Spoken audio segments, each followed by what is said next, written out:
Think Policy Policy Talks, yaitu Policy Talk kita yang ke-7, dan nggak kerasa kita sebenarnya sudah di akhir 2020, tahun yang cukup unik ini. Jadi ini juga merupakan sebenarnya Policy Talk kita yang terakhir, dan sangat-sangat senang dari tim TPS kita bisa menghadirkan 2 narasumber kita yang awesome banget, yang asik banget, dan topik hari ini adalah tentang usaha sosial kreatif, potensial tapi belum maksimal. Acara hari ini juga disponsori oleh British Council Indonesia. Mungkin perkenalan sekilas juga, saya Kathy, saya adalah salah satu co-founder dari Think Policy Society.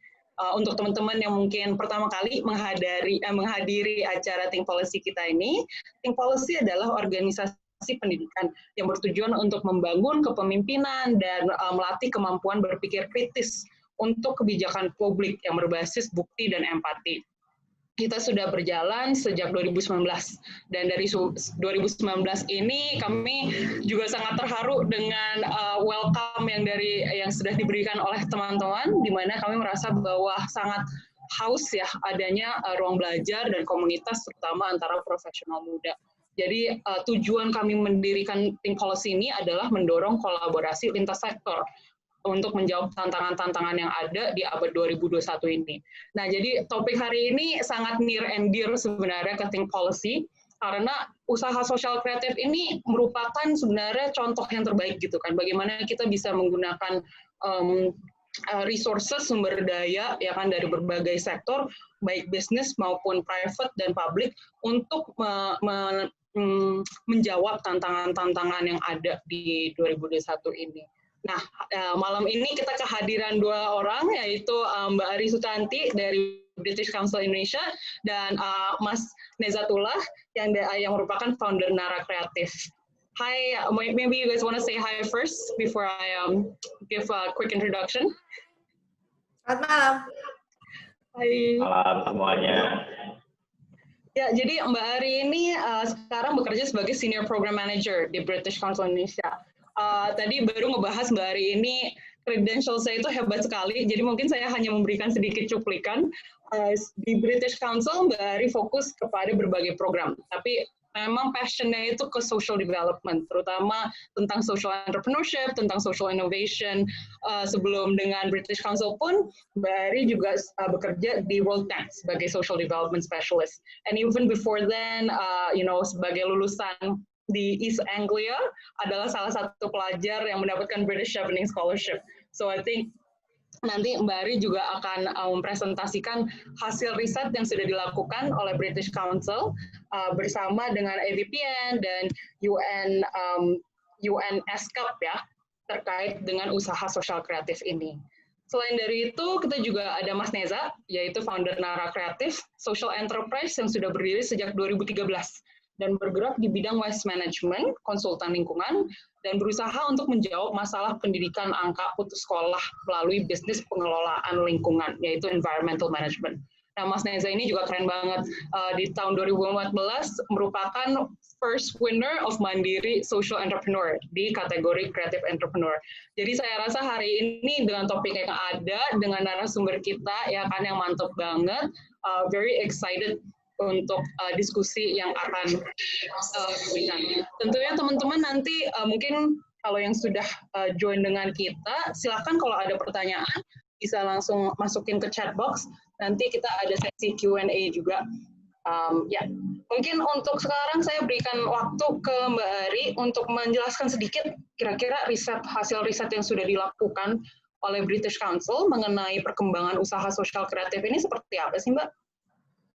Thank you. Saya ada presentasi, tapi mungkin ini aja ya, agak ngikutin lebih relax aja gitu ya, lebih go with the flow. Jadi kita punya studi tentang social enterprise itu tahun lalu Desember. Nah tahun ini 2020 kita launch studi tentang social dan kreatif dan social enterprise landscape di Indonesia. Nah, studi kita itu kerjasama dengan Asian Venture Philanthropy Network dan dengan UNESCAP, UN Body yang bertanggung jawab atau mandatnya untuk ekonomi policy gitu ya di Asia Pasifik. ada 1.388 enterprise yang kita survei gitu ya, creative and social enterprise yang kita survei, dan ini bagian dari Global Entrepreneurship Monitor survey sebetulnya gitu. Jadi kita mensurvei tadinya random enterprise, terus kemudian dari situ kita lihat mana yang masuk kategori social dan creative enterprise. Nah, menariknya sebetulnya adalah kreatif dan social enterprise ini 71% dari yang kita survei dari 1.388 itu adalah a profitable business. Jadi mereka punya tujuan sosial, tetapi juga punya surplus gitu. Jadi sebagian besar itu memang sustainable karena ada profitability-nya atau ada surplusnya, dan sebagian besar dipakai untuk mencapai profitability tersebut dipakai untuk mencapai tujuan sosialnya. Lalu yang juga menarik adalah ada compelling evidence gitu ya, bahwa creative dan social enterprise ini creating more jobs for women, young people, and people with disabilities compare to other enterprises gitu. Terlalu ada detailnya di report, jadi nanti saya kasih linknya kalau mau lihat reportnya. Nah, ini kan sebetulnya menarik ya, karena kan kita sebetulnya bukan hanya bukan sumbangan ke ekonomi atau partisipasi atau kontribusi ke ekonomi itu bukan hanya menjadi entrepreneurs gitu ya, tapi bagaimana juga ada pekerjaan yang bisa bisa tersedia untuk perempuan, untuk anak-anak, anak-anak nggak boleh kerja, untuk young people dan juga yang baru lulus sekolah atau lulus kuliah gitu ya, dan people with disability juga dengan elderly gitu. Lalu average-nya jumlah employee female workers employed by creative and social enterprise itu adalah 3,8%, lebih besar hampir 1% dibandingkan sektor lain, sektor bisnis yang non creative social enterprise. Lalu juga mengemploy people with disability itu lebih tinggi jumlahnya dibandingkan rata-ratanya dibandingkan dengan enterprise yang lain. Nah, tapi yang kira-kira kurang maksimalnya adalah dari yang kita lihat ya, dari semua kreatif dan social enterprise yang kita survei itu hanya 45% dari kreatif dan social enterprise, mungkin termasuk Nara Kreatif juga ya, itu menggunakan personal income-nya untuk financing their enterprise, dan hanya 1% yang sudah bisa mengakses equity investment. Nah, barrier ke finance ini untuk creative social enterprise di Indonesia itu termasuk akses yang terbatas ke investor dan kesulitan untuk meeting collateral requirement dan providing guarantors.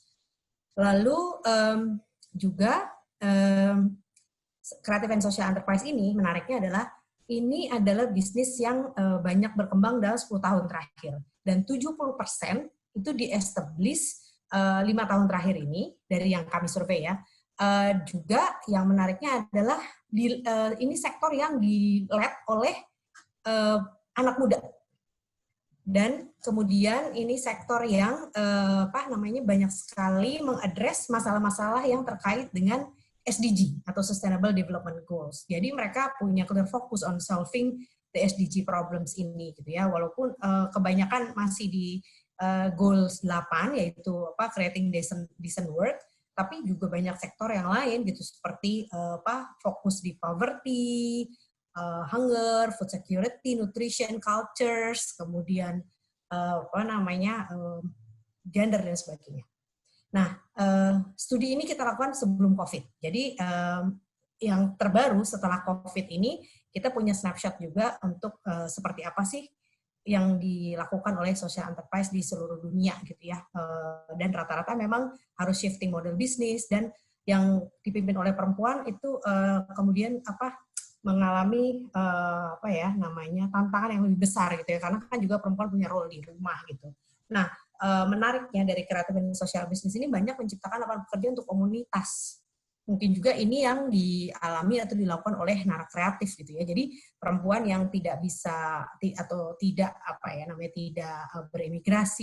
bermigrasi ke kota besar dan sebagainya, dia bisa ikut bekerja banyak di sektor kreatif dan social enterprise. Nah, ada lagi yang juga menarik dalam studi kita, kebanyakan sebagian besar dari creative dan social enterprise itu melihat inovasi dan creativity itu critical to their performance. So that show us that all these organizations are really trying hard to think of new products, new service, new ideas, practices to address those social and environment developmental cultural challenge.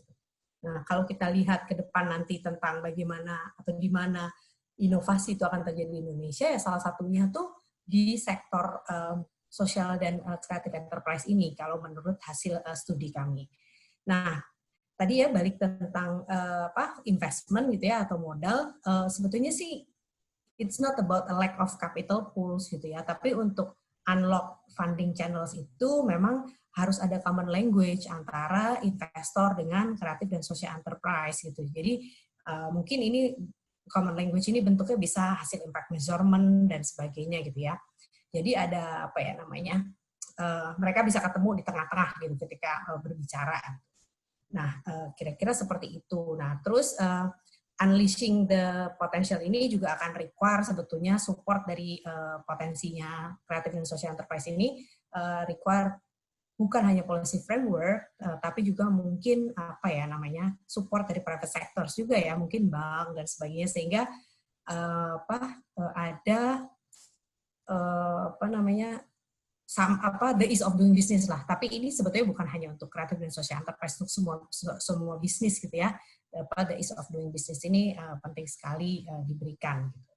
Nah, itu sih yang paling utama dari dari studi yang kita lakukan ini. Dan menariknya lagi 60% dari creative dan social enterprise itu mempunyai pasar di dalam negeri. Nah, artinya sebetulnya pasar lokal. Jadi sebetulnya menggerakkan ekonomi lokal juga gitu, dan potensinya besar juga karena Indonesia ini kan gede ya. Jadi kalaupun mereka belum ekspor gitu ya, tapi 60% produksi itu terserap oleh pasar lokal.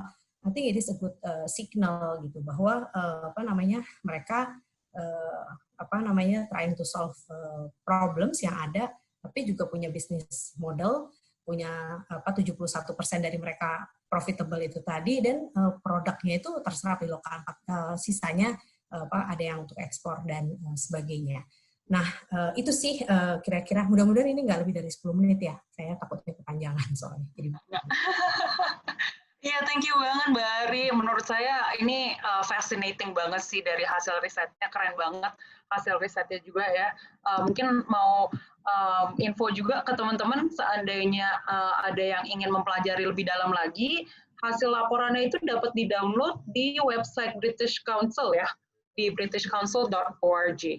Ya, dan tadi di halaman terakhir dari presentasi ada ada QR code yang bisa dilihat. Bisa download ya, iya. Ini udah zamannya QR code, kayak saya rasa semuanya itu tuh, baik menu makanan maupun laporan riset itu semua QR code, so very easily accessible. Jadi kita, ya kan teman-teman, semoga dapat mendownload juga, biar bisa mempelajari dengan lebih lagi.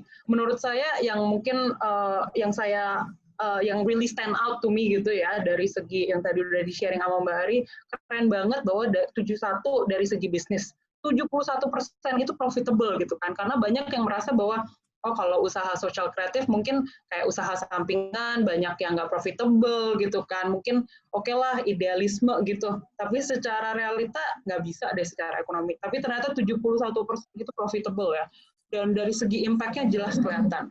Tadi Mbak Ari juga ada bilang ya kan, 60% itu tuh sebenarnya melayani pasar lokal, yang secara ekonomi jelas ya kan mendorong ekonomi lokal, terutama untuk Indonesia gitu, yang sangat besar sebenarnya pasar domestiknya itu, dan lebih lagi yang mereka employ dan mereka layani itu memang banyak yang saya sebut sebagai marginalized community gitu ya, mungkin komunitas-komunitas yang seringkali dari segi kesempatan bekerja itu terbatas ya kan, atau terkadang tidak mendapatkan akses yang sama dengan yang lain. Jadi menurut saya keren banget nih. Nah, penasaran juga dari Mas Neza ya kan, sebagai pelaku di lapangan, pengalamannya seperti apa sih? Udah ya kan mendirikan Nara Kreatif, saya rasa apakah hasil-hasil riset ini sama dengan pengalaman Mas Neza? Oke, sebelumnya thank you nih Mbak Kety, Mbak Ari, dan teman-teman di Solusi yang lain dan juga Business Council. Apa yang disampaikan sama Mbak Ari tadi saya simak, kurang lebih apa yang disampaikan Mbak Ari itu yang memang yang kami rasakan ya, keresahan dan juga yang terjadi di social enterprise khususnya yang ada di Indonesia. Karena memang keresahan sampai detik ini dari 2012 sebenarnya kegiatan NARA itu berjalan. Sampai sekarang salah satu karena memang berhubung regulasi kita sampai detik ini di Indonesia itu belum clear perihal masalah kewirausahaan sosial, itu menjadi salah satu tantangan tersendiri yang kami rasakan. Salah satunya pada saat kami harus karena perihal kewirausahaan sosial ini tidak lain adalah misinya dalam memberikan permasalahan sosial. Tetapi kami sebagai pelaku ingin berkontribusi dalam permasalahan sosial tersebut atau memberikan solusinya dengan energinya itu lebih ke profitable atau sesuatu yang bisa berkelanjutan. Nah, sedangkan kalau kita bicara masalah berkelanjutan atau lagi kita bicara masalah bisnis yang bisa profitable tersebut, berarti kita harus bersaing dengan teman-teman pelaku bisnis yang memang pure mereka notabene adalah berpikir untuk mendatangkan profit. Sedangkan kita bicara profit dan juga impact itu satu hal yang tidak bisa dipisahkan. Nah, sedangkan dulu yang kami rasakan di 2013 pada saat foundation kami sudah dilegalkan, itu tantangannya adalah dengan kami sebagai social entrepreneur, tapi memang membawanya dengan kelembagaan secara foundation, itu hambatan yang sangat kami rasakan untuk di Indonesia ini adalah pada saat kami mau masuk ke B2B atau segala sesuatu sebagai vendor ataupun pelaksana yang dibutuhkan oleh si corporate, sedangkan kami legalitasnya sebagai foundation. Nah, itu menjadi keresahan sampai detik ini. Akhirnya berjalannya waktu kami putuskan untuk legalitas jangan dijadikan permasalahan, tapi kami harus mengambil satu langkah. Akhirnya antara foundation dan juga bisnis kami pisahkan.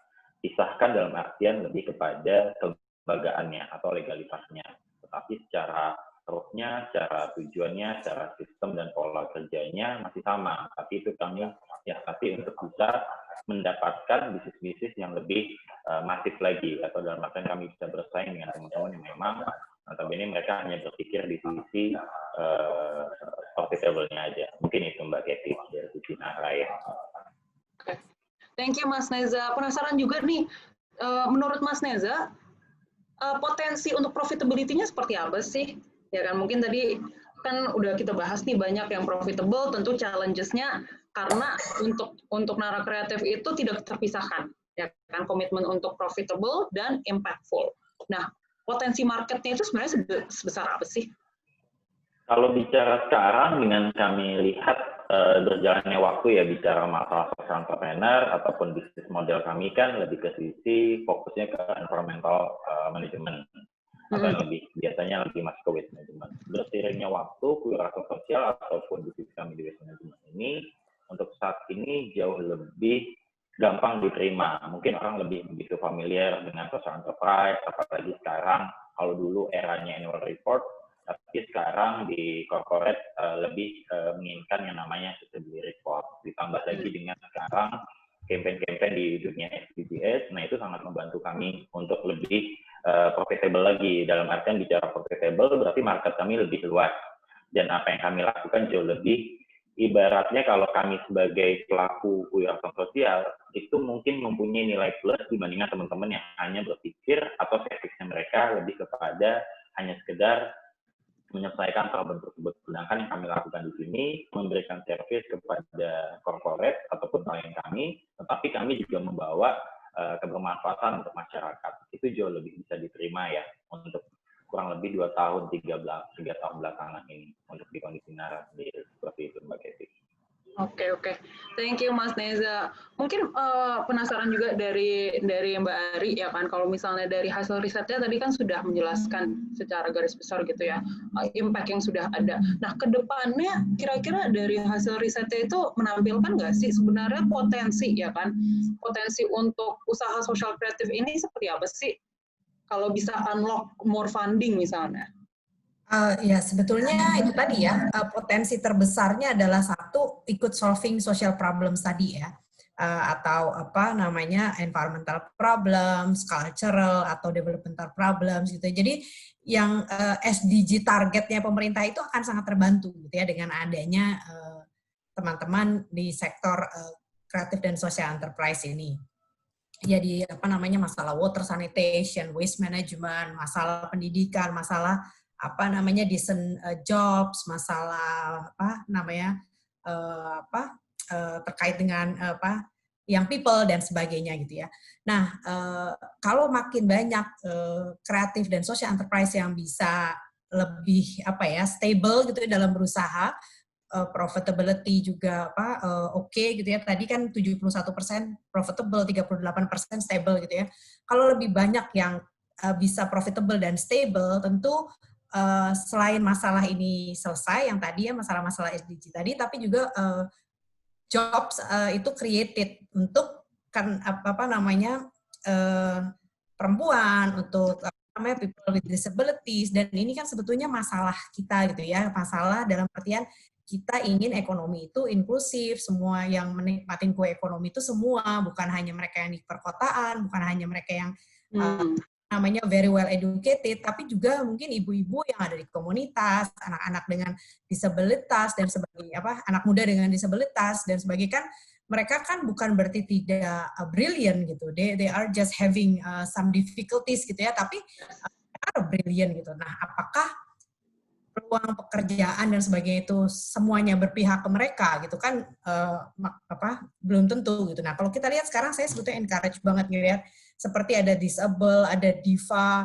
dan sebagainya gitu, dan mereka bisa mobilize perusahaan-perusahaan itu untuk aware gitu bahwa bukan cuman kasihan sama mereka yang dengan disability, tapi juga menciptakan lapangan pekerjaan dan pekerjaan yang meaningful gitu, bukan hanya pekerjaan yang apa ya service atau apa gitu, tapi pekerjaan-pekerjaan yang betul-betul memberi ruang untuk mereka untuk bisa kontribusi ke ekonomi gitu, dan juga pekerjaan di komunitas tadi. Nah, ini menurut saya ya kalau misalnya sekarang ini sekarang ini kita lihat ya dari report yang tentang social enterprise sendiri tahun 2019 itu projected contribution to GDP-nya 1,9% gitu ya dengan yang modeling yang sekarang. Nah, bisa saja bisa lebih besar gitu kontribusinya ke GDP. Di UK aja yang negara yang kecil ada 100.000 social enterprise tahun 2018, dan mereka punya kontribusi social enterprise-nya aja ya 60 billion pound sterling to GDP gitu. Jadi ya social problem atau masalah sosial atau masalah environment tadi ikut terbantu, but at the same time mereka tidak memberatkan kantongnya pemerintah gitu, karena nggak pakai APBN gitu, nah nggak pakai minta uang donor dan sebagainya, tapi pakai uang dari uang bootstrapping tadi gitu. Nah, ini mungkin investor, perbankan, corporate, juga kita gitu ya, wider society gitu ya, itu perlu gitu ya untuk mensupport gitu. Tadi saya mau highlight sedikit pernyataannya Nezar ya, bahwa sekarang perusahaan kreatif dan social enterprise itu sebetulnya bisa punya nilai plus gitu kalau misalnya dia ikut procurement proses misalnya. Saya ambil contoh tentang Duanyam. Ketika dia ikut procurement proses untuk jadi merchandiser-nya Asian Games, mereka punya kualitas yang sama. Jadi yang tadi dibilang Manezar, bukan cuman bagus bisnisnya, tapi juga bagus misi sosialnya. Itu membuat mereka outstanding. Itu kan bukan cuman Indonesia aja yang bidding untuk itu pada waktu itu, tapi having profitability, model bisnis yang bagus, produk yang bagus, dan juga punya strong social mission, itu sangat amat sebetulnya disukai oleh generasi sekarang kan. Makin kesini kan consumer kita lebih sadar gitu ya, bahwa kita ingin merasa feeling good kalau kita membeli produk yang nggak ngancurin dunia gitu ya, nah nggak ikut ngerusak alam gitu. Nah, ruangnya besar untuk itu gitu, dan bisa aja kontribusinya ke GDP Indonesia juga lebih besar, menyelesaikan masalah sosial environmental juga lebih besar gitu. Nah, sebetulnya melihat dari perspektif ini harusnya kayak pemerintah, perbankan, investors itu sangat amat punya hal yang menarik lah untuk disediakan untuk mereka. Kira-kira seperti itu. Betul. Iya, thank you Mbak Ari. Saya rasa kalimat yang yang menonjol banget untuk saya itu intinya bukan hanya bagus bisnisnya tapi bagus juga dampak sosialnya gitu kan. Betul. Dan bahkan tadi yang tadi Mas Nezar juga ada cerita gitu kan bahwa potensinya itu sebenarnya bukan hanya dari segi yang biasanya dari segi profitability bisnis doang gitu kan, bukan dari segi dollar sign lah, tapi seperti yang tadi Mbak Ari sharing gitu kan, jobs created-nya ya kan, lapangan kerja yang terbuka yang sekarang belum ada. Dan kerennya lagi ya kan isu-isu yang mungkin sekarang sangat susah ditangani hanya misalnya jika kita bersandar kepada charity, kepada ya kan pemerintah, walaupun tentunya mereka ada peran masing-masing. Tapi dengan adanya bisnis-bisnis yang memang social oriented juga, sebenarnya dampak yang bisa di-unlock gitu ya itu sangat besar. Jadi excited banget sih dengan potensi ke depan. Apalagi tadi GDP kontribusi sekarang aja tanpa ya kan maksudnya bantuan khusus gitu ya ke usaha sosial kreatif ini sudah 1,9%. Apalagi kalau misalnya kita bisa unlock more gitu ya. I think that's what exciting gitu. Nah, kalau misalnya boleh tahu, Mas Nezar mungkin boleh sharing kendala seperti apa sih? Ya kan tadi kan mungkin salah satu hasil risetnya itu 45% ya kan dari pembiayaan, pendanaan itu sebenarnya datang dari the founder's own pocket gitu kan, pendanaan sendiri gitu. Nah pengalaman Mas Nezar seperti apa nih? Suka dukanya kali ya, kalau mau curhat sedikit. Oke, mungkin kalau dari Nara sendiri benar banget Mbak. Memang karena kita sebagai inisiator ya atau orang yang memang berpikir untuk memulai duluan, memang kita membutuhkan pengorbanan. Mungkin dengan berbagai hal memang itu memang harus dilakukan. Nah, itu terasa sekali pada saat mendirikan Nara kurang lebih 2012 pas masih kuliah sampai dengan 2015 lah. Nara itu baru lumayan cukup stabil. Nah, bicara di awal itu baru hanya berpikir, namanya pas ketemu sama Mbak Ari waktu itu 2014 itu di masa-masa memang Nara itu bicara antara tetap jalan atau mati. Nah, itu saya percaya banget 5 tahun pertama bicara masalah yang dilakukan oleh Nara itu sangat kontroversial. Tantangan pertama di awal tuh ya pastinya kita memang harus menggunakan dana pribadi atau kita berjuang bagaimana mengupayakan bahwa apa yang kita canangkan ini atau yang kita programkan ini memang bisa sampai ke titik ada kebermanfaatannya dari sisi penerima manfaat. Karena penerima manfaat sendiri kita butuh membuktikan bahwa apa yang kita lakukan untuk mereka itu ada mereka rasakan. Nah, itu proses pertama yang dilakukan oleh Nara. Jadi kita memang effort untuk bisa menyelesaikan itu dulu. Yang kedua, baru kita paralel berpikir adalah karena melihat kegiatan yang dilakukan oleh Nara, yang fokusnya kita adalah bagaimana menyelesaikan atau berkontribusi di permasalahan angka putus sekolah, dan juga kita menjadikan energinya itu adalah pengolahan sampah, itu menjadi suatu energi yang bisa menyelesaikan permasalahan sosial itu. Nah, itu yang kedua adalah problemnya kita, bagaimana kita bisa mendapatkan klien ataupun mitra untuk mendukung kegiatan kita. Kenapa? Karena kegiatan yang dilakukan oleh Nara atau teman-teman social entrepreneur ini adalah apa yang mereka selesaikan ini membutuhkan dukungan banyak pihak. Itu tidak bisa kita berpikir yang kita lakukan di sini itu bisa jadi satu kegiatan yang kita lakukan. Jadi lebih kepada bagaimana kita mengajak banyak pihak bersinergi dengan mimpinya kita menyelesaikan problem tersebut. Itu yang kedua. Dan yang ketiga adalah problem yang terjadi di sini adalah membenahi sistem yang ada. Jadi kalau dari sisi Nara, problemnya adalah lebih ke sisi karena memang mungkin saya masih kuliah waktu itu, juga belum punya pengalaman di dunia profesional, akhirnya benar-benar mengelola SDM itu mempunyai effort sendiri. SDM yang kita ajak pun, kalau misalkan kita bicara mimpi kita besar, berarti kita mengharapkan punya SDM juga punya potensial yang besar untuk bagaimana bersama-sama kita mengajak mereka semua ada di kegiatan kita. Tetapi untuk bisa mendapatkan SDM yang potensial tersebut, pastinya kita harus mempunyai portofolio atau track record yang baik. Yang setidaknya SDM kita, apalagi eranya sekarang kan, kalau ketemu dengan teman-teman di AR, agak lumayan cukup sulit mengelola teman-teman milenial. Karena sekarang eranya ada semacam histori ataupun kebermanfaat dari setiap langkah yang mereka lakukan. Nah, untuk kondisi di Nara, akhirnya SDM-an itu juga menjadi polemik. Yang sampai detik ini pun juga menjadi tantangan tersendiri. Nah, yang selanjutnya adalah mendapatkan dukungan dari government. Nah, kegiatan seperti ini memang kita tidak bisa juga berpikir hanya mendapatkan dari sisi mungkin organisasi asing ataupun dari swasta, tetapi juga membutuhkan sekali peran pemerintah. Nah, untuk social enterprise yang baru dilakukan oleh Nara waktu itu, untuk mendapatkan legal sendiri itu menjadi tantangan tersendiri untuk bisa sampai ke titik kita mendapatkan izin ataupun mendapatkan pengakuan. Karena untuk kita bisa tadi masuk ke procurement, menang di procurement tersebut, atau lolos dari procurement, atau kita mendapatkan bisnis yang lain, pastinya legalitas kita juga dibutuhkan. Dan itu menjadi tantangan. Nah, 4 hal itu menjadi tantangan yang dilakukan oleh Nara. Dan yang terakhir adalah dituntut kita untuk inovasi, melihat problem itu sudah tepat dengan cara kita menyelesaikannya atau cara yang kita lakukan atau belum.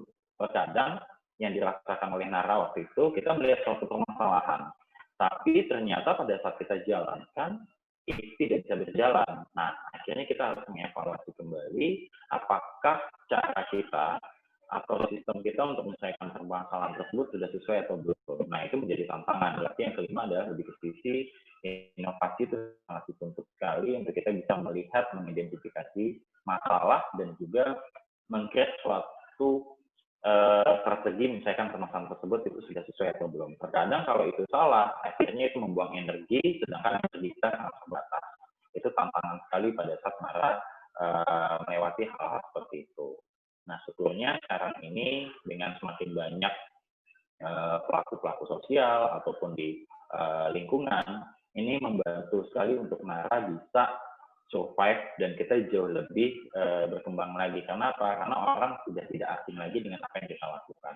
Nah, seperti itu Mbak Keti yang jadi tantangan tersendiri buat Nara ya. Makanya sekarang kami bersyukur dengan awal mulanya fokusnya kami untuk anak jalanan juga anak fokus sekolah, dengan upaya menyelesaikan permasalahan tersebut dengan permasalahan sampah yang dulu hanya berpikir membuat kertas dari kertas daur ulang, akhirnya sekarang kami bisa lebih besar lagi lebih kepada waste management. Sekarang manfaat yang bisa kami lakukan untuk detik ini aja di tahun 2020, kita ada 1.200 orang sekolah gratis di Nara, itu sekolah kesetaraan SD, SMP, SMA. Nah, di dalam isu pengolahan sampahnya kami, memang di sini kalau secara gampangnya adalah bagaimana mengelola sampah tapi bisa menjadikan beasiswa untuk anak-anak bersekolah. Nah, ini pun kami baru bisa mendapatkan model seperti itu setelah kurang lebih 3 tahun, 4 tahun berjalan. Dulu awalnya saya berpikir apakah kewirausahaan sosial ini antara, karena kan jenis model kewirausahaan sosial akhirnya baru detik ini saya mengetahui kan banyak modelnya kan. Intinya adalah bagaimana menyelesaikan permasalahan dengan berbagai macam model yang bisa kita lakukan. Nah, itu juga awalnya dulu selalu berpikir apakah memang si penerima manfaat kita itu harus berkontribusi dalam bisnis kita. Nah, dulu itu selalu berbenturan. Kenapa? Ternyata model yang dilakukan kewirausahaan sosial oleh Nara ini tidak bisa seperti itu. Nah, akhirnya kita baru mendapatkan pola kurang lebih pada saat kita berjalan, error, nah baru kita bisa melihat antara bisnis dan juga beneficiaries kita agak lumayan terpisah. Nah, tetapi di dalam bisnis proses kita memang ada juga pemberdayaan. Nah, itu hal seperti itu juga baru kami dapatkan sekarang. Seperti itu, Mbak. Thank you Mas Nazar, keren banget sih ngedengerin ceritanya Nara gitu ya dari awal, dari yang 2012 sampai 2015, bahkan pas baru masa-masa kuliah sampai sekarang gitu, dimana kayaknya grit-nya tuh kerasa banget gitu kan, bahwa ini memang terlihat gitu bahwa misi visi ya kan untuk Nara itu tuh melebihi dari hanya membangun bisnis yang profitable. Tapi jelas bahwa dampak sosial itu harus ada dan komitmennya itu sangat besar gitu kan, sehingga bahkan 3-4 tahun itu mendanai secara pribadi, saya rasa pengorbanannya pasti cukup banyak ya, tapi semangatnya itu tentu sudah merubah banyak jalan hidup anak-anak yang dibantu juga. Keren banget menurut saya bisa sampai mikirin gitu gimana pengelolaan sampah tuh bisa menjadi beasiswa. Biasanya kan kita pasti mungkin mikirnya nggak ada hubungannya gitu ya. Ini kan satu sampah, ini pendidikan gitu. Tapi keren banget Nara bisa menjembatani dua hal tersebut. Mungkin satu hal yang ingin saya highlight ke teman-teman.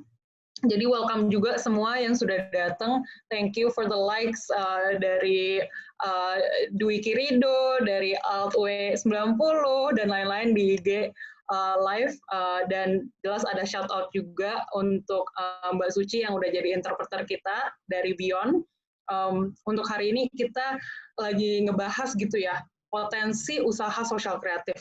Dan dari narasumber kita, Mas Neza juga baru ngejelasin gitu suka dukanya dan kendala-kendala yang sering dihadapi. Salah satu hal yang menurut saya sangat membedakan ya usaha social kreatif itu karena dengan misi untuk menjadi bisnis yang profitable dan juga impactful, maka ada tuntutan untuk terus inovasi. Ya kan, terus inovasi melihat sebuah problem sehingga secara internal pun selalu ada dorongan untuk evaluasi, untuk berubah sehingga seperti yang dikatakan tadi gitu kan, mencoba hal-hal yang baru sampai sesuai. Dan itu tuh keren banget karena nggak harus ada dorongan dari luar. Saya rasa dari internal pun merasa bahwa belum cukup nih kalau udah ketemu misalnya secara bisnis profitable, tapi secara impact-nya belum pas gitu. Nah, lebih keren lagi kalau misalnya kita bisa unlock lebih banyak ini kali ya, lebih banyak funding gitu. Saya rasa daripada harus bergantung kepada dana pribadi gitu. Nah, ada salah satu pertanyaan sebenarnya yang tadi disampaikan oleh Jovan dari salah satu peserta kita hari ini. Jovan bertanya, apakah sudah ada peraturan yang secara khusus fokus terhadap social kreatif? Mungkin ini saya lempar ke siapa nih? Mbak Ari udah goyang-goyang, udah geleng-geleng kepala nih. Jadi saya berikan ke Mbak Ari deh. Udah ada belum, Mbak? Belum. Kebanyakan di Indonesia pakai yang namanya hybrid model ya. Jadi organisasi-organisasi, mungkin Neza juga pakai ini kali ya, apa namanya, saya juga nggak tahu sih. Tapi misalnya kayak YCAP ya, Yayasan Cinta Anak Bangsa, itu dia ada foundationnya tapi ada PT-nya gitu. Jadi kalau untuk trading, memang susah kan pakai foundation. Jadi membuat PT itu untuk misalnya punya badan usaha yang menghasilkan uang dan kemudian profitability-nya dipakai di yayasan untuk tujuan sosialnya. Tadi saya nggak tahu nih apakah Neza untuk waste management-nya untuk klien-klien korporat misalnya itu pakai PT dan kemudian memakai profitability-nya ke di foundation atau yayasan untuk menyekolahkan anak-anak terlantar tadi gitu ya. Tapi satu yang pengen saya garis bawahi gitu ya di sini adalah bahwa mungkin nature-nya social enterprise itu memang ingin menyelesaikan masalah ya. Jadi ya kalaupun nggak ada badan hukum ya mereka tetap aja jalan gitu. Nah itu yang sebetulnya saya appreciate dari banyak teman-teman gitu ya, walaupun pakai hybrid model tuh sebetulnya kalau ngomong tax kan dua-duanya kena tax ya, PT-nya kena tax, yayasan juga bisa kena tax gitu ya, atau mungkin transfer dari PT ke yayasan juga bisa kena tax gitu ya. Tapi ya karena memang fokusnya di solving problems tadi, maka ya udah gitu saya ingat dulu salah satu buku awal yang saya baca ketika saya mulai mengerjakan program social enterprise ini judulnya The Power of Unreasonable People. I think unreasonable people that make the world a bit more colorful gitu ya. Nah ada satu lagi Kathy yang saya pengen share sebetulnya, mungkin nggak secara langsung menjawab ini, tapi kami punya terbitan, kalau Pak Jovan dan mungkin teman-teman social enterprise, mungkin juga Neza tertarik, namanya Social Enterprise Structuring Guide untuk ASEAN. Jadi kita kerjasama dengan Thomson Reuters dan juga dengan corporate lawyers di semua negara ASEAN kecuali Singapura dan Brunei, karena Singapura udah punya peraturan sendiri, dan Brunei I don't think they are with this at the moment gitu ya. Tapi kalau misalnya mau men-set up social enterprise itu dengan existing legal situation, itu apa yang mereka bisa lakukan, itu ada di situ di ASEAN di Social Enterprise Structuring Guide namanya. Dan itu sektor social enterprise-nya macam-macam, bisa waste management, bisa kreatif, industri, bisa culture dan sebagainya. Nah, social enterprise ini juga mungkin karena engine-nya adalah atau kebanyakan di-lead oleh orang-orang yang umurnya antara 30 sampai 35-40 tahun gitu ya. Jadi memang masih energinya juga gede gitu. Selain fokus keinginan pengen menyelesaikan masalah, juga energinya besar untuk diving di dalam situasi yang uncertain, dan mungkin ini memang yang dibutuhkan untuk menyelesaikan banyak masalah gitu ya. Kebayang kalau orang-orang kayak Neza ini ada banyak gitu ya, maka banyak sekali masalah waste yang terbantu terselesaikan, masalah anak yang putus sekolah terbantu terselesaikan, tanpa pemerintah mengeluarkan APBN yang lebih banyak gitu, tanpa harus ada donor yang pusing mikirin gimana proyeknya gitu. Ini bagaimana membuat mereka-mereka ini punya kemudahan untuk berusaha dan punya kesempatan untuk contribute to the society, mungkin itu PR kita semua juga sih gitu ya. Nah, tambah satu lagi, saya tuh takut keburu lupa. Jadi studi ini kita lakukan juga di 5 negara yang berbeda sebetulnya, di negara-negara tempat developing inclusive and creative economies project-nya BISI gitu ya. BISI sendiri sih udah melakukan kerja-kerja di bidang kreatif ekonomi dan kreatif industri udah dari zaman mungkin 15 tahun kali ya. Jadi dari sebelum Kemenparekraf ada, dari zaman dulu waktu Bu Mari masih Menteri Perdagangan, karena salah satu supporternya kreatif ekonomi di Indonesia waktu kita baru diskusikan itu Bu Mari Pangestu dulu. Nah, dan social enterprise sendiri mulai mungkin sekitar 9 atau 8 tahun. Tapi studi yang kita lakukan ini beberapa tahun terakhir kita cukup aktif gitu melakukan banyak studi, sehingga memang ada evidence ketika corporate misalnya mau ngobrol dengan social enterprise, mereka tahu gap investmentnya di mana sih gitu misalnya. Itu kenapa kita join forces juga dengan seperti Asian Venture Philanthropy Network, dengan UNESCAP gitu. Nah, menariknya di 5 negara yang kita lakukan itu, di Indonesia, Brazil, Pakistan, South Africa, dan Mesir, Egypt, Indonesia, Brazil, South Africa, Pakistan, Egypt ya. Itu ada temuan yang konsisten. Satu, creative and social enterprise ini create more jobs for women and young people dan people with disability. Jadi memang lebih inklusif daripada jenis usaha yang lain. Yang kedua, semua creative dan social enterprise yang kita survei di semua negara itu, plus di UK, 6 negara ya berarti ya, itu creating new solutions that are inovative. Jadi bener yang Katie tadi bilang, jadi emang selalu berinovasi gitu ya, berusaha menyelesaikan masalah, termasuk masalah gimana cara bikin business model that works for us gitu kan, bukan cuma masalah sosialnya aja. Dan itu kebanyakan addressing SDGs problem, termasuk Neza ini kan, Nara Kreatif ini kan addressing SDGs problem ya, dan put their commitment on innovations dan creativity. Poin berikutnya adalah yang menarik lagi adalah they are trying untuk share opportunities dan more inclusive in terms of reinvesting surpluses dan cross subsidizing their surplus. Jadi bukan cuman usahanya tadi bilang bahwa tujuannya sosial, tapi ketika memakai surplus dan profitability itu untuk kepentingan dan tujuan apa, itu balik lagi gitu. Ini sebetulnya yang diceritain Neza tadi pas banget ya gitu, bahwa ini bukan cuma soal sampah gitu ya, tapi waste management, tapi kita juga pengen hasilnya itu bisa buat beasiswa atau orang sekolah. Kira-kira kayak gitu sih. Thank you. Ya. Nggak apa-apa, menarik banget. Nggak tahu ternyata saya kalau misalnya udah ada banyak banget ya resources yang disediakan. Tadi contohnya ada Social Enterprise Structuring Guide. Structuring Guide ya Mbak Ari. Oke, itu kalau ada yang sekiranya dari kita gitu kalau tertarik, downloadnya bisa di mana ya Mbak Ari ya?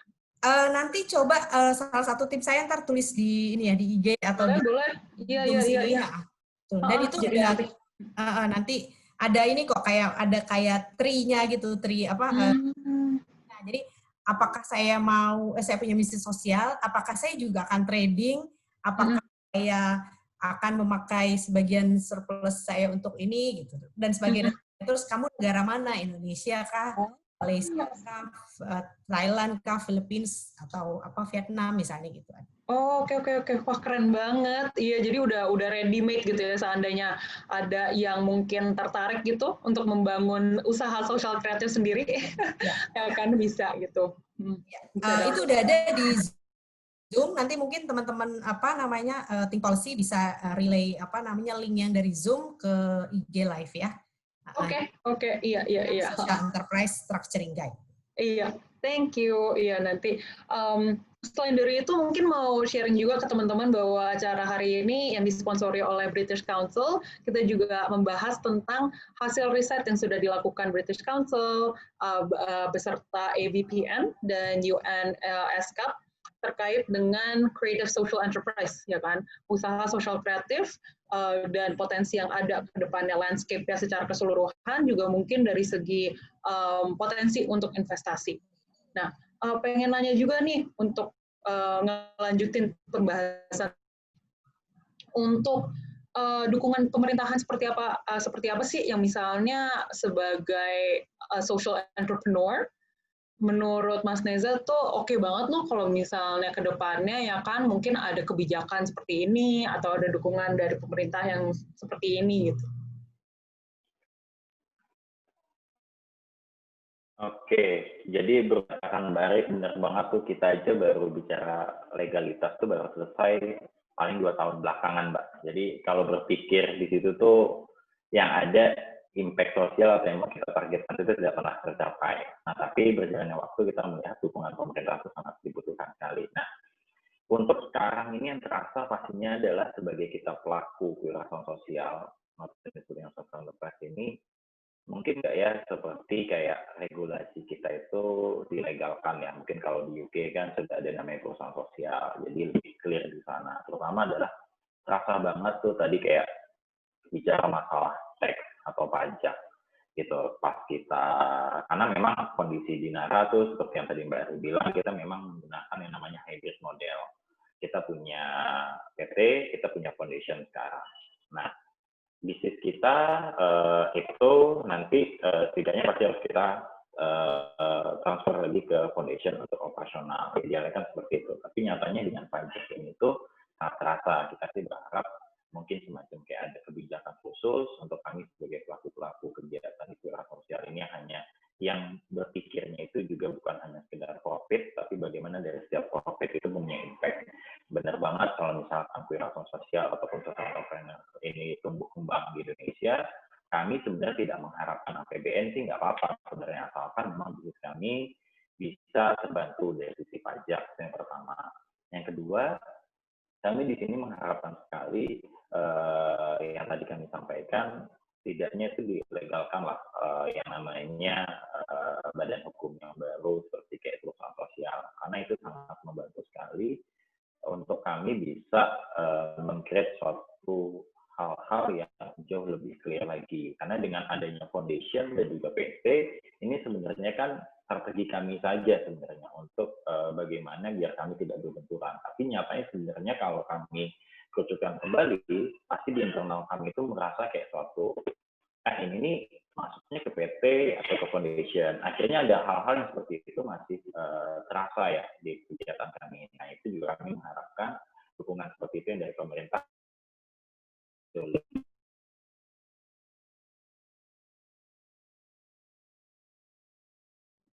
Halo, oh ya mungkin dari Mas Neza Frozen ya. Kalau gitu aku lempar dulu deh ke Mbak Ari. Sosial akhirnya pasti program-program. Iya. Maaf tadi Mas Neza tadi rada Frozen, boleh diulang mungkin sedikit? Yang mana nih Mbak? Tadi dari segi hukum ya kan, badan hukum perusahaan sosial, di mana banyak yang belum clear gitu. Oke, berarti kan dengan adanya kebijakan dari pemerintah ke regulasi, terutama melegalkan yang namanya perusahaan sosial, pasti pada saat itu dilegalkan dari sisi pemerintahan, pasti kan ada program-program yang bisa didukung secara langsung untuk kami, seperti yang dilakukan oleh Kementerian Koperasi ataupun yang namanya di UMKM dan berbagai hal. Pasti kan ada program-program khusus yang bisa dilakukan untuk kegiatan-kegiatan seperti kami. Karena kami juga percaya makin ke sini kegiatan social entrepreneur walaupun mungkin tidak dilegalkan, tapi semangatnya sepertinya semakin besar. Karena apa? Karena semakin banyak orang yang aware untuk melakukan kegiatan-kegiatan yang memang mengarahnya kepada kebermanfaatan. Contohnya misalkan sekarang kalau kita bicara ke teman-teman pelaku usaha, mereka diarahkan yang harus adanya 3P, profit, planet, people. Itu kan salah satu bahwa melihat kegiatan kita itu harus mempunyai pertanggungjawaban yang baik, bukan hanya kita bicara profit. Itu yang pertama. Terus juga kita semakin melihat sekarang perusahaan dari global, makanya kliennya Nara lebih banyak itu yang multinational company. Kenapa? Karena mereka ada tuntutan secara global, selain daripada sustainability report, berarti kan mereka juga dituntut untuk bagaimana mempunyai partner ataupun klien yang memang siap di proses mereka itu punya pertanggungjawaban yang baik. Nah, dengan akhirnya seperti itu kan harusnya kan dari pemerintah ya kita berharap ya perusahaan sosial atau yang di luar daripada PT, koperasi dan sebagainya adalah suatu kayak spesies yang lebih jelas gitu Kami ini kan sebenarnya bisa dibilang di kondisi yang ya gimana gitu, di posisi yang mungkin kategorinya tidak lebih clear seperti itu. Nah, hal seperti itu yang kami lakukan, dan kami untuk di tahun 2020 karena kondisi pandemi, kami punya inisiatif baru sekarang, bagaimana untuk memberikan semangat kepada teman-teman mahasiswa. Jadi mungkin kalau teman-teman di Simpulsi atau di Konsil pernah dengar yang namanya Merdeka Belajar Kampus Merdeka, sekarang ini menjadi salah satu yang kami anggap sebagai peluang untuk mensinergikan program dari Mas Menteri yang sekarang dengan yang terjadi di teman-teman social entrepreneur. Nah, apa yang kami lakukan di dalam Amati Indonesia ini, bagaimana problem yang ada di social entrepreneur itu ada dua. Biasanya yang kami sangat rasakan pastinya adalah funding. Ya nggak pakai duit sendiri ya Mbak, udah duit kita kurang, pas-pasan gitu kan, tapi niat doang yang gede, dukungan nggak ada gitu. Nah, kami melihat ini menjadi suatu hal yang penting. Jangan sampai orang yang sudah mempunyai niat yang baik, sudah melihat suatu problem, tapi mereka merasa sendiri. Akhirnya banyak yang berguguran di tengah jalan. Nah, kami ingin menangkap itu dengan mensinergikan dengan yang adanya namanya Merdeka Belajar Kampus Merdeka. Saat ini kami sedang merancang untuk bekerjasama dengan beberapa perguruan tinggi, bagaimana teman-teman Merdeka Belajar Kampus Merdeka tersebut yang semester 5 mereka mempunyai kewajiban kuliah kerja nyata, tapi dengan 3 semester, itu mendukung social entrepreneur dengan cara mereka kita bekalkan. Nah, mudah-mudahan ini Business Council atau Think Policy mau berkolaborasi dengan kegiatan kami. Jadi kami ingin memberikan bekal buat teman-teman mahasiswa. Pada saat dia membantu social entrepreneur, mereka sudah mempunyai bekal yang setidaknya menjadi SDM atau resources tambahan di social entrepreneur. Biasanya kan teman-teman mahasiswa datang, itu lebih banyak hanya mengharapkan pengalaman dan mereka hanya mendapatkan sesuatu dari social entrepreneur. Dan sekarang kami tambahkan bagaimana teman-teman mahasiswa bisa menjawab tantangan yang terjadi di social entrepreneur. Mereka jadi SDM dan mereka punya bekal yang baik. Dan kedua, teman-teman mahasiswa ini, misalkan mereka berkelompok masuk ke NARA, ada 10 orang. 10 orang ini kita buat tim dengan namanya program kami di Amati Indonesia, mereka kita rancang untuk mencari funding. Nah, jadi mereka datang itu membawa funding dan mendapatkan energi tambahan. Dan ini yang sedang kami lakukan di 2020. Dengan harapan bisa memberikan experience dan juga melahirkan agen perubahan dari mahasiswa. Karena kami banyak melihat di luar sana teman-teman mahasiswa yang tertarik untuk melakukan suatu perubahan yang ada di lingkungan mereka. Seperti itu Mbak Keti. Maaf kalau kepanjangan. Enggak, Mas. Keren banget. Jadi yang saya dapat gitu kan, mungkin beberapa hal yang tadi welcome back juga teman-teman di IG Live, karena tadi mungkin ada kendala sedikit. Jadi mau ngerangkum aja sharingnya Mas Neza gitu kan, kalau misalnya terkait dukungan dari pemerintahan apa sih yang sebenarnya mungkin wishlist gitu ya. Salah satunya mungkin kayak kejelasan gitu, atau bahkan bisa jadi menjadi kayak badan hukum yang tertentu mungkin ya, untuk perusahaan usaha sosial gitu, social enterprise. Karena memang peran yang dimainkan gitu kan, peran sebuah social enterprise itu sebenarnya sangat unik. Dan jelas kita tadi di awal juga udah ngebahas sebenarnya dampaknya itu sangat besar. Baik dari profitability, tadi dari Mbak Ari juga ada sharing, GDP contribution-nya itu sekarang di 1,9%. Kalau misalnya ada tambahan lagi ya kan, kalau di mempermudah lagi, kebayangkan bahkan bisa lebih lagi. Itu dari segi ekonomi. Dari segi lapangan kerja, ya kan, dari segi kesempatan untuk women and mungkin people with disabilities itu juga sudah terbukti. Bahkan bukan hanya di Indonesia ya, Mbak Ari ya, tadi di negara-negara lain juga gitu. Nah, jadi kalau misalnya diberikan legalitas yang lebih jelas lagi, itu akan sangat membantu ya, Mas Neza ya. Karena tadi dari Nahra juga udah sharing struggle gitu kan, tantangan untuk legalitas aja tuh bertahun-tahun gitu. Jadi kebayang deh ya, saya bukan orang legal karena mumet mikirinnya gitu. Jadi thank you banget untuk semangat yang tetap berkobar-kobar gitu, walaupun harus menghadapi tantangan legalitas gitu. Itu satu gitu kan. Kedua juga balik lagi funding ya. Funding menjadi salah satu sebenarnya support yang bisa diberikan baik dari pemerintah maupun saya rasa dari private sector.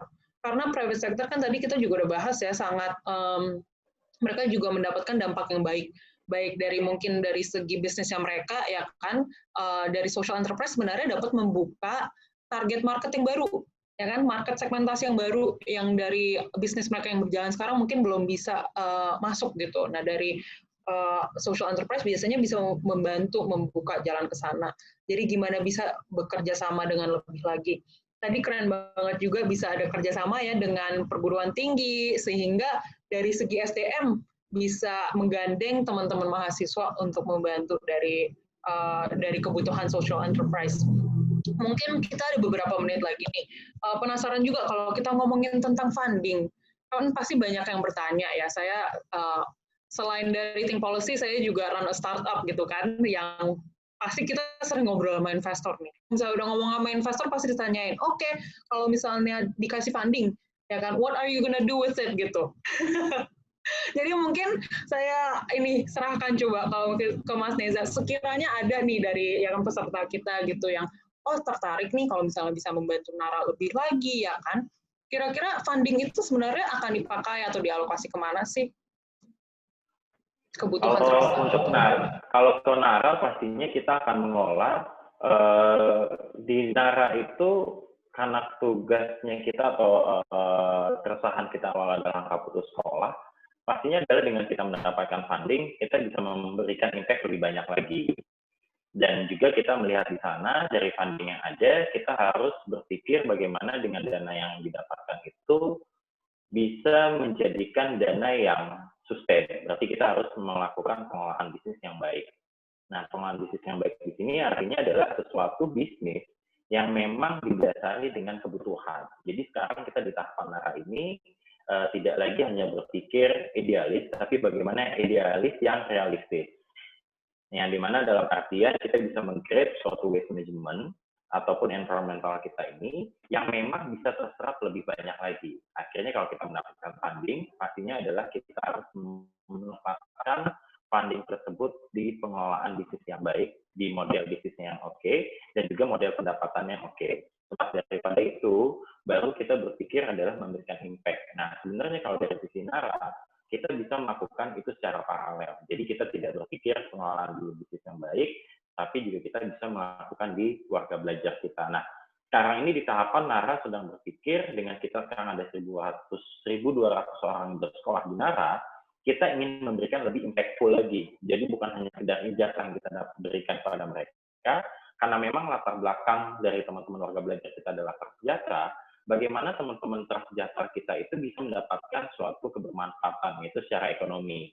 Salah satu sedang kita pelajari adalah adanya simpan pinjam, jadi pengelolaan koperasi. Jadi kita melihat biar alumni kita itu lebih kuat, karena dengan resources kita yang lumayan cukup banyak sampai 1.000 lebih ini kalau kita bisa berdayakan, ibaratnya kita bisa pengelolaan simpan pinjam, ini bisa menjadi salah satu kontribusi tambahan, bukan hanya sekedar mencapai pendidikan, tetapi juga kita bisa minimalisir atau setidaknya berkontribusi dari permasalahan-permasalahan dari prasejahtera. Permasalahan di prasejahtera tidak lain adalah masalah kesehatan, bicara masalah perceraian, itu bisa masuk semua di sana. Dan makanya itu kita ingin membuat community yang ada di Nara ini agar biar lebih impactful. Itu yang namanya satu.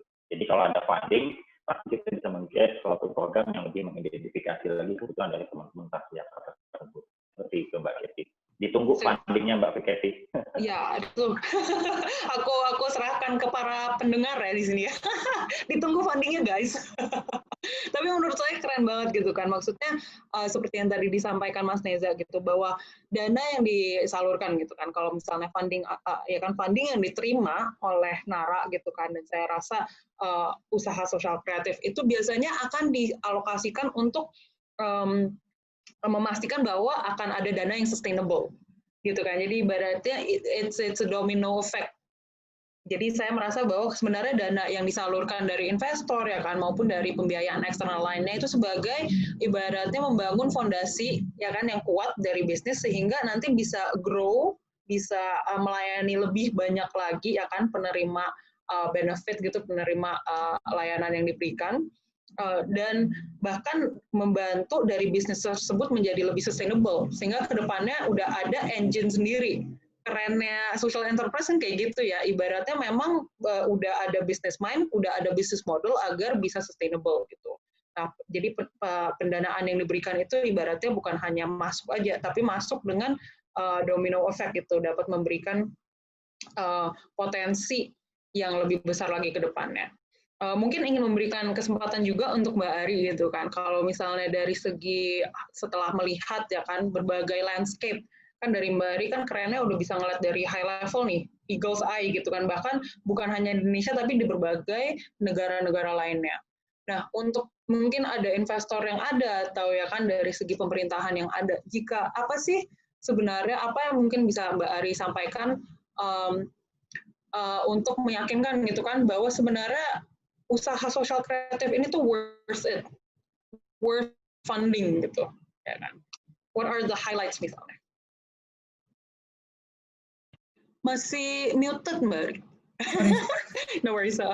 Iya, sebetulnya menurutku both investor maupun social enterprise perlu sama-sama belajar ya supaya jadi ketemu di tengah. Karena buat teman-teman social enterprise juga mungkin belajar projections gitu ya, cash flow projections dan sebagainya.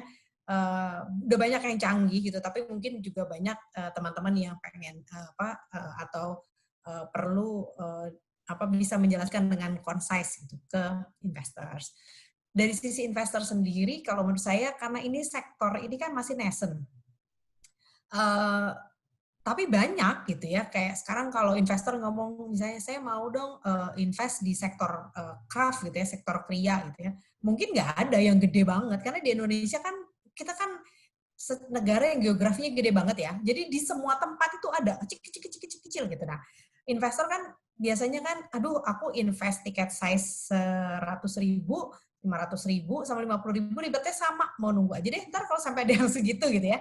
Sementara Indonesia mungkin karakteristiknya yang nggak begitu gitu ya, apalagi ya secara geografis, semua orang bikin juga macam-macam, memang dari dulu kan orang Indonesia memang kreatif ya. Jadi dari mulai di desa sampai di kota, ya orang punya bisnis kreatif itu hal yang wajar gitu. Begitu juga punya bisnis yang ada social mission-nya, itu hal yang biasa dari zaman dulu. Sekolah-sekolah yang berbasis keagamaan itu didirikan oleh mereka-mereka yang punya tujuan sosial yang jelas, tapi pakai model bisnis gitu ya, mau sekolah Katolik, mau pesantren, mau apa gitu ya. Nah, tapi kan mungkin kalau investor juga coba bisa melihat gitu ya, gimana nih bisa ketemu di tengah-tengah gitu ya, menjembatanin missing middle ini, apakah invest di incubation atau business and investment readiness scheme sebelum akhirnya bisa diinvest, mungkin itu akan lebih, kalau menurut saya ya, jangka panjang itu akan menguntungkan karena mungkin sekarang enggak, tapi kedepannya kan bisa ikut di dalam membesarkan si bisnis ini gitu ya. Nah, beberapa teman, saya ingat dulu ketika misalnya beberapa teman-teman yang bergerak di bidang fintech di awal-awal mereka mulai menjalankan itu, saya kebetulan cukup dekat dengan ada fintech yang saya cukup dekat dan saya ikut invest di awal, invest kecil-kecilan gitu ya, karena nggak ada orang yang percaya dan kita merasa kita teman-temannya harus support gitu ya, kan biasalah bootstrapping itu kan buntut-buntutnya adalah friends family foundation gitu ya.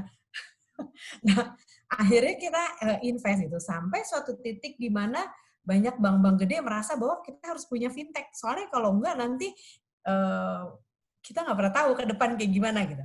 Dan kita mikir gini, ya memang harus ada yang berani gitu ya. Karena begitu satu bisa dapat series A, series B, nah yang lain juga kelihatan kan pada akhirnya, oh ini sektor yang promising gitu buat investor. Nah, itu sih kalau menurutku dua-duanya tuh mesti saling belajar memahami juga gitu, bukan cuma investornya tapi juga social enterprise-nya, creative enterprise-nya, bahwa kalau misalnya saya bikin punya bisnis film misalnya, gimana saya bisa ngomong lebih film saya ini tentang pelestarian budaya loh misalnya. Tapi gimana saya bisa ngomong dengan lebih concise ke investors. Investor juga nggak yang patokannya adalah tiket size segini, kalau nggak ya udah you bye-bye gitu ya.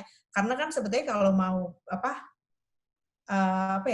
scouting market untuk jangka panjang ya perlu invest juga gitu. Nah, itu sih kalau menurut saya ya gitu. Ketemu di tengah itu juga impact measurement tuh bisa jadi bahasa yang menjembatani keduanya gitu. Jadi kan selain ngomong soal bisnisnya juga ngomong impact apa gitu. Jadi on top of the business ini loh impact-nya. Maka kami sebagai organisasi misalnya kita senang mensupport atau udah cukup banyak mensupport social value, measurement, impact measurement, social return on investment dan sebagainya, karena kita sebetulnya ingin menjembatani dialog antara dua pihak yang sebetulnya sama-sama tujuannya baik ini gitu. Dan banyak juga, saya juga aware sih, banyak teman-teman yang merasa, aduh nggak males deh urusan sama investor, mendingan going komersial aja, langsung urusan sama bank, kalau aku punya kolateral, udah gitu urusan sama bank. Karena apa? Karena nggak usah repot bikin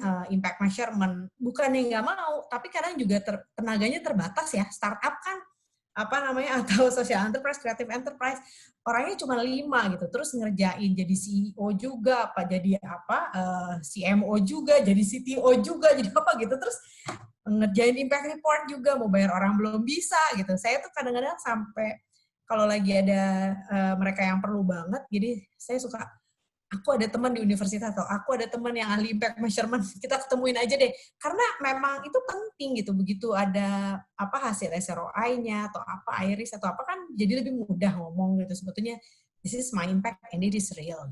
Nah, itu tuh urusan ketemu di tengah-tengah itu memang PR besarnya gitu. Invest di pendidikannya, bukan pendidikan ya. Saling mengedukasi satu sama lain. Itu yang menurut saya penting. Dan ini juga konsistensi sebetulnya di Indonesia ini begitu banyak inkubator, accelerator, cara bootcamp-bootcampan, ternyata baru 30% yang dari semua kreatif dan social enterprise yang pernah mendapatkan pelatihan. Dan cuma 15% dari studi kita itu yang pernah masuk di dalam inkubator program. Memang nggak semua bisnis yang gede banyak yang nggak pakai inkubator juga gitu ya, tapi adanya kesempatan ini itu kan membantu gitu. Ini kan seperti kesempatan untuk belajar gitu ya. Ini membantu gitu. Nah, kesempatannya udah nggak ada, ya nggak semua orang kan bisa langsung, aku bisa jadi apapun, mau nggak ada inkubator, mau nggak ada apa gitu ya. Itu sih mungkin yang area yang bisa sama-sama kita. Iya. Sorry kepanjangan. Apa-apa, soalnya banyak banget kayaknya, Mbak Ari ini wadah knowledge-nya itu banyak banget gitu, saya rasa cuman kurang waktu aja kita. Tapi thank you banget. Jadi mungkin tadi kalau misalnya bisa saya rangkumin gitu ya, dari segi, balik lagi, dari segi funding gitu kan, mungkin PR-nya dua belah pihak, ya kan? Nggak hanya dari investor harus nyari, tapi jelas dari social entrepreneur juga harus meyakinkan. Saya rasa mungkin kata kuncinya kembali lagi ke akuntabilitas gitu kan, bahwa dana yang diberikan itu tadi kalau dari Nara kan jelas gitu kan, oke, kalau misalnya diberikan dana, kita mau ya kan menggunakan dana ini untuk mewujudkan sesuatu yang sustainable, sehingga kedepannya akan lebih, kita bisa generate our own revenue more and more gitu kan, jadi nggak harus bersandar terus menerus gitu. Pembiayaan eksternal juga ini menjadi bisnis yang secara internal bisa profitable terus gitu. Jadi ada PR-nya juga untuk social entrepreneur kan. Tadi benar banget, saya rasa sebenarnya jiwa social entrepreneur itu tuh udah ada di Indonesia. Banyak yang kecil-kecil gitu, tapi sekarang gimana ya kan untuk mengembangkannya lebih lagi. Jadi mungkin ini shout out ke teman-teman kalau ada yang tertarik untuk membangun usaha social kreatif sendiri, ya kan mungkin bahkan bisa check out tadi ada structuring guide yang sudah disediakan oleh British Council gitu. Jadi bisa ada visi misi dan perencanaan yang lebih pas lagi ya, sehingga dari pendanaan dan lain-lain juga akan lebih sustainable. Jadi, saya rasa tuh sebenarnya masih banyak banget yang bisa digali, tapi ngelihat waktu kita sebenarnya udah lewat dari jam 8 bahkan, jadi sayang sekali, saya juga harus menutup gitu acara hari ini, tapi ingin memberikan waktu untuk Mas Neza, untuk Mbak Ari, untuk mungkin memberikan closing statement gitu ya, yang singkat gitu. Mungkin boleh dari Mas Neza dulu? Dari Mbak Ari dulu, Mbak. Oke. Mbak Ari jauh lebih senior. Silakan Mbak Ari. Kalau dari aku mungkin merasa gini ya, aku pikir ini kesempatan juga mungkin ya di kalangan yang policy thinkers untuk memikirkan bagaimana bisa mengkomunikasikan tentang policy apa sih yang dibutuhkan gitu ya, karena ini sektor yang didominasi oleh mereka yang berusia muda kan gitu, dan mereka yang berusaha melakukan perubahan gitu. Jadi mungkin juga policy itu walaupun pemerintah yang in charge, tapi teman-teman yang bergerak di sektor policy atau punya ketertarikan di sektor itu juga bisa menyuarakan apa yang tadi disuarakan oleh Nezar gitu. Itu juga particularly kenapa kita pengen ngobrolin ini di policy society, karena kita berpikir iya ya, ini hal yang nggak bisa kita cuma ngobrol aja ke government. Ini sektor yang mempengaruhi anak muda, so dan led by them gitu. So millennial atau Gen Z rules gitu in this space gitu. Jadi polisinya juga sebetulnya perlu banget di-drive, didiskusikan, diwarnai oleh teman-teman yang berusia muda juga, dan itu kebanyakan ada di teman-teman di Think Policy. I'm sure they can also contribute this. Thank you. Thank you Mbak Ari. Mas Teza? Last words. Statementnya ya, mungkin karena saya sebagai pelaku keuangan sosial dan sudah menjalankan dan juga merasakan sendiri, mungkin buat teman-teman yang di luar sana tertarik menjadi social entrepreneur, nggak usah takut karena sekarang banyak orang yang sudah berkeinginan sekali membantu kegiatan-kegiatan yang memang memberikan impact yang baik ke banyak orang, dan juga tidak usah khawatir dengan kita memikirkan orang lain, kita di posisi yang akan berkurang rezekinya. Tapi saya percaya dengan semakin banyak orang yang diberikan manfaat, sebenarnya untuk diri kita dan keluarga kita pasti dengan sendirinya bisa tercukupi dengan wirausaha. Kayaknya putus ya. Oh no. Semoga akan balik lagi. Oke. Mungkin sambil nunggu. Ya, oke. Maaf Mas Reza, tadi frozen. Iya, keputus ya Mbak. Iya, Mas yang terakhir.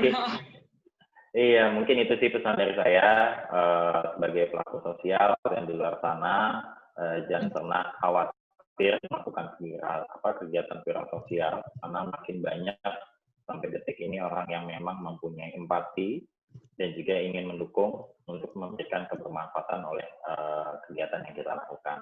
Dan pastinya juga kegiatan viral sosial bukan hanya sekedar kita memberikan impact, tapi yakinin bahwa nanti dengan sendirinya kebutuhan kita sendiri, dengan kita rancang yang baik, itu akan mendatangkan profitable yang baik. Seperti itu. Seperti itu Mbak dari saya. Oke, thank you banget Mas Neza, dan thank you banget udah menjalani gitu kan, ibaratnya komitmennya bahwa menjadi life example gitu, contoh yang hidup bahwa ini memungkinkan loh, ya kan, kayak seperti yang tadi dikatakan Mas Neza gitu, you're not alone gitu, yang aku rangkumin gitu kan. Kalau misalnya banyak mungkin teman-teman di sana yang tertarik gitu, pengen deh ya kan menjalani hidup dan karir yang bermakna gitu.